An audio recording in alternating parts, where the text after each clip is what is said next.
യഹോവയുടെ കൈ കുറുകിയിട്ടില്ല. യെശയ്യാപ്രവാചകന്റെ പുസ്തകം 59 അധ്യായം 1 വാക്യമാണ് നാം ചിന്തിക്കുന്നത്. നമ്മെ രക്ഷിപ്പാൻ കഴിയാതെ വണ്ണം യഹോവയുടെ കൈ കുറുകിപ്പോയോ?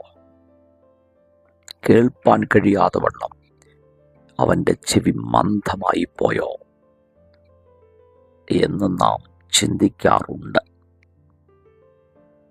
മോശയോട് യഹോവയായ ദൈവം പറയുന്നു, എൻ്റെ കൈ കുറുകിയിട്ടില്ല എന്ന് നീ കാണും.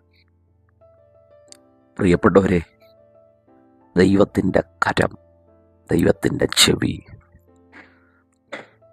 കുറുകിയിട്ടില്ല, മന്ദമായിട്ടില്ല. ഇന്നും രക്ഷിപ്പാൻ ശക്തമാണ് ആ കൈ.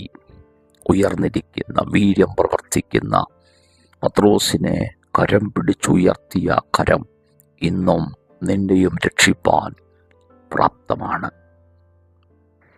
കർത്താവേ, ഈ പ്രഭാതം അനുഗ്രഹമാക്കണം. തൻ്റെ ജനത്തെ രക്ഷിക്കണം. അവരുടെ പ്രാർത്ഥനയ്ക്ക് നിന്റെ ചെവി തുറന്നിരിക്കണമേ. യേശുവിൻ നാമത്തിൽ തന്നെ. ആമേൻ. God bless U.